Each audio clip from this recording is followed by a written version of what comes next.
Glorious day to you, my friends. Yakatara, Hisanahasi, Irahatara Hatati. You already know the title. Perspective, the real energy work. Our perspective, or how we see everything, controls our reality. It is exactly how the law of attraction works. When we first start manifesting, we think we send out and we ask, and then we wait and we receive. Yes, it is that simple. Abraham-Hicks talks about maintaining our vibration, keeping our vibration high, picking up any other magic wand in our pile of all of our manifestations. When we're not satisfied with any one yet, or we're growing impatient, or we're not in alignment, just picking up anything else to change our thought process, to change our vibration, to maintain it to be high. That's what Abraham-Hicks is constantly talking about, is maintaining our vibration. This energy work, this mindset, this perspective on how this universe is really working. At the beginning, we think that the universe is happening to us, and that our mindset is changing how the universe is happening to us. But the reality is, we're interacting with the universe. Our perspective on how we are interacting with it yields all the results. When we're not in alignment with our heart center, our mind and our heart, when we're not in alignment with the universe and the way the universe works, we experience the contrast. And the law of attraction is simple. What we give out to the universe is what we get back. That's it. When we send out doubt, we get doubt back. When we send out success and a clear mindset and a clear perspective, we get back clarity and abundance and everything that we've been asking for. It's that simple. Our perspective controls everything. When I'm at a Reiki gathering and I'm interacting with new Reiki students, just attuned, and they're starting their practice, they're really eager, and then they start comparing themselves to everyone else. How that when they place their hands, they don't necessarily feel the flow, or they don't think they're as effective as a master or anyone else there. It's all up here. And then I tell them, it's the same Reiki that flows through you as that flows through me and everyone else. And in the same intensity, us feeling it is merely in the mind, and it is our disconnect from the energy. But when we ask it to flow, it's flowing, and it's flowing at full strength. Yes, we can alter the strength of it. We can insert or inject ourselves in between the source and the destination. We can, but that's really only in our mind. This energy is going to flow. If the recipient has that same mindset, that same perspective that this practitioner or master that I'm going to receive the energy, if they believe it can be limited by the practitioner, the one giving the energy, then it is so. They will not feel the energy and it will not be as effective. Perspective.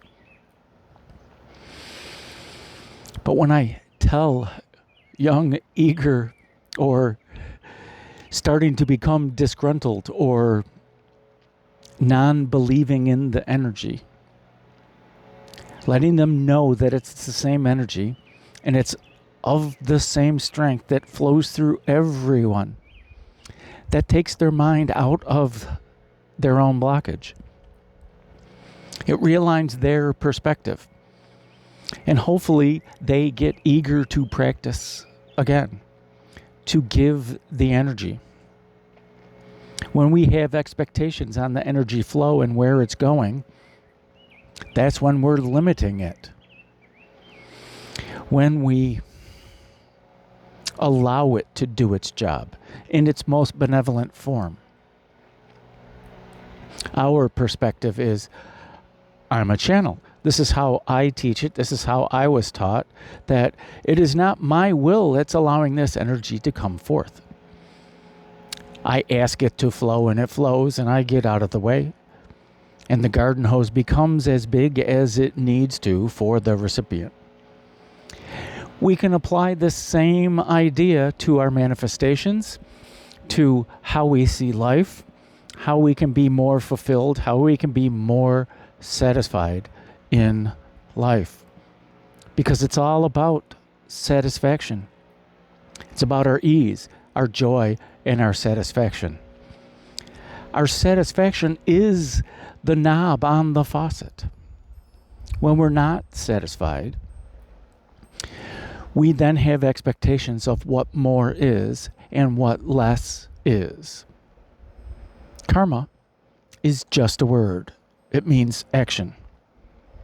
But we believe that when we make these imprints, these karmic imprints in our energy field, that if we do all this bad stuff over here, that something bad is going to happen to us so that it will balance things out.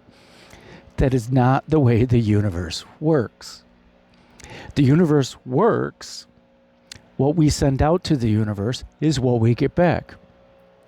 If we send out the doubt and the fear and the badness, that is what we're getting back.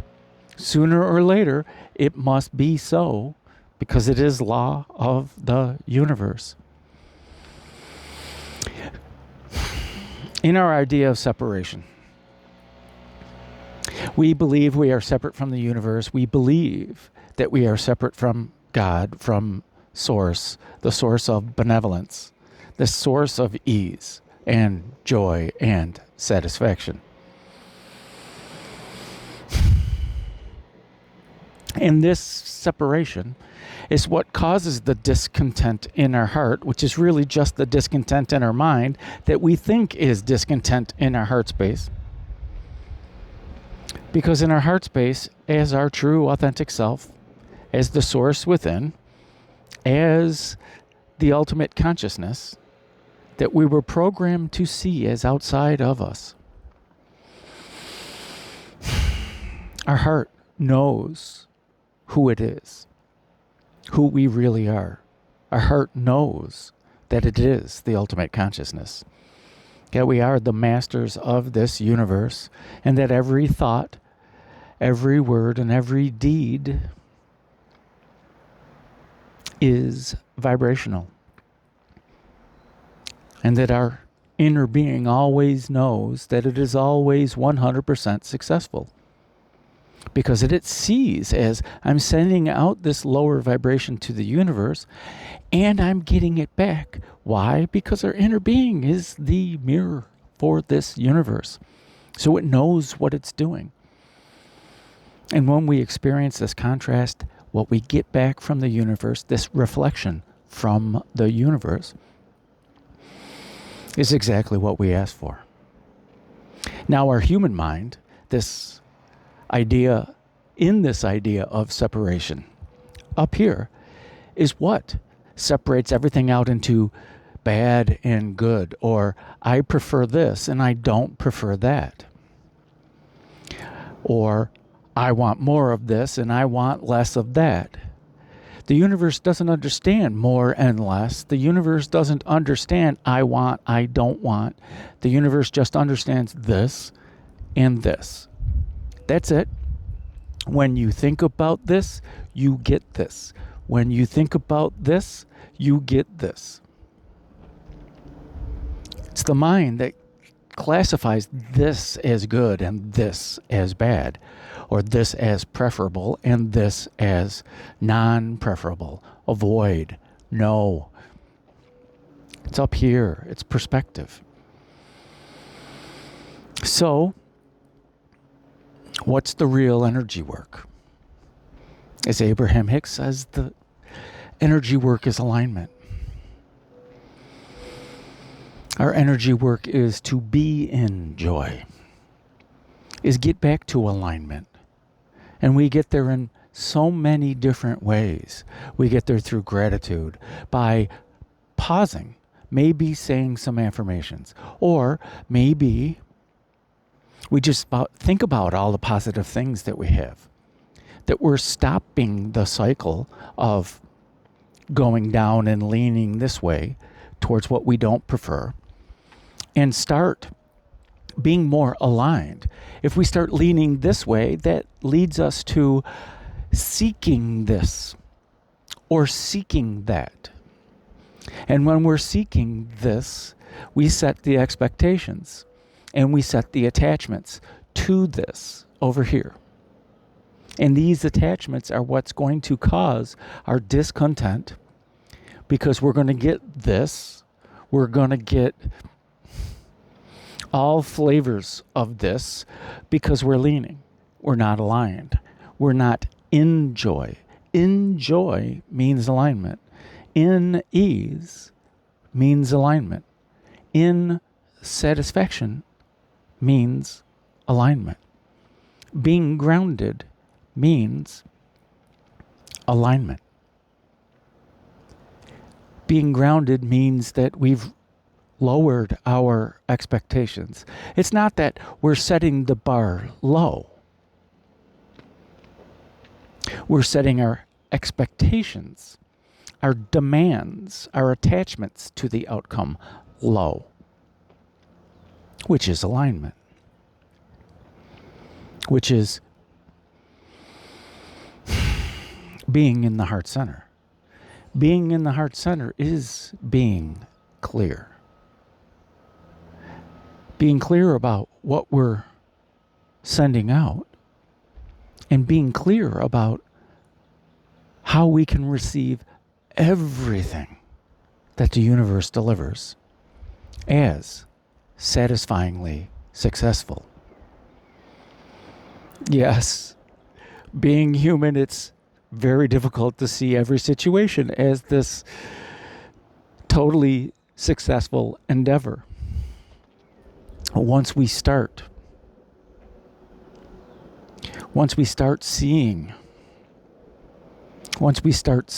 that every opportunity of contrast can be seen as alignment, can be seen as successful, or don't even dwell on it. When we experience contrast, it's our invitation to simply get back into alignment. When we notice the frustration, when we notice the anger, the anticipation, whatever it is that is taking us out of alignment, simply recognizing that we're out of alignment is the fix. And then we remind ourselves of what our heart is like, how much love is in our hearts, how easy we can be about everything. And they just reminded me, active listening. There's so many times that we're having a conversation with a friend or a coworker, and we stop listening to what they're saying, and we start formulating a response. We think we have the whole idea, and all we're doing is we're thinking about what we're going to say, and sometimes we get so excited about what we're going to say, we have to interrupt. And we interrupt them, no matter what they're doing, no matter what they're saying, just so that we can get our point across. There's a skill called active listening. When we attempt to actively listen, water is life, my friends. we stop this need to respond because we're focused on understanding where this other person is coming from or where this group is coming from, understanding the needs. They're expressing themselves because they have a point, because they have a need. No matter how right it is, no matter how wrong it is. But if we listen, we can understand. And we can see where they are coming from. When we stop trying to correct them and stop trying to correct ourselves.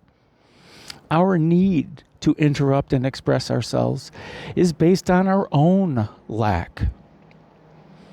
It's based on our own inability to see the divine in the other, to see the perfection in the other. Yes, as a human, that's hard to do sometimes. Hard to see that they're working something out internally. Maybe if we listened, and instead of trying to fix it, instead of trying to answer what you think you're hearing from this other person, as a part of active listening is we're listening, and then when there's a pause, let me check my understanding of what you're saying. And you repeat yourself. You repeat what they said in your own words, and you repeat this process until we get a yes. Because then we've established a two-way communication.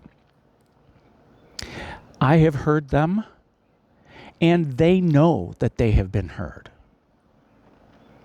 They feel heard at that point.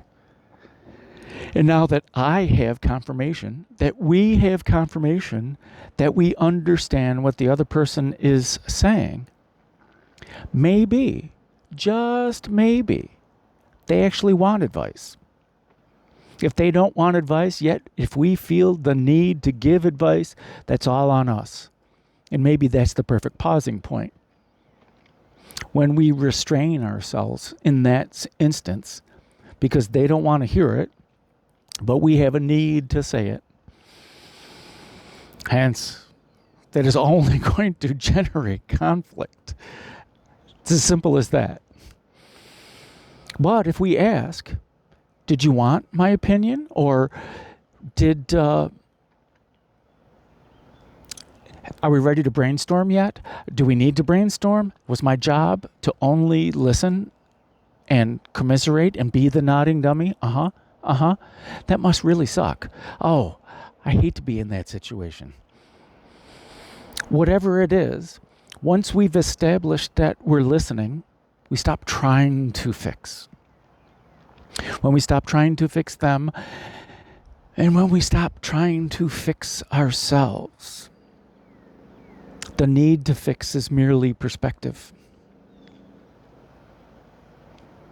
It's merely perspective. When we can learn to see the perfection in everything and to merely interact for interaction's sake, with ease, with joy, with satisfaction, in love.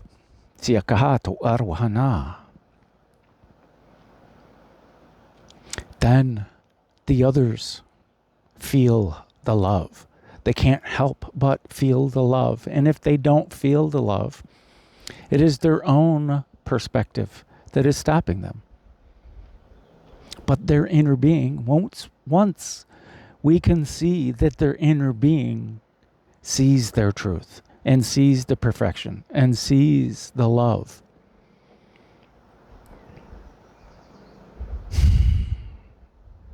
that's when things really become easy and joyful and satisfying. Because we stop trying to fix everything. If somebody wants energy, then it's easy. Send out the hands and offer the energy. And it will be what it will be. It'll go where it needs to go. It'll do what it needs to do. And with that, all resistance is gone. And with that, the sender, the practitioner, receives the full benefit of the energy, the energy session, the full benefit. We start to feel it. We start to feel the intensity of it. We start feeling it ramp up. And maybe, just maybe, we feel consumed by it. And then we only feel the energy. And this energy is life, benevolence, love, ease, joy, satisfaction, perfection, heaven, Ananda. That is the simplicity of it. That is the simplicity of getting out of our own way and seeing that the universe is already giving us everything that we want, everything that we need in the abundance of the perfection that it truly is.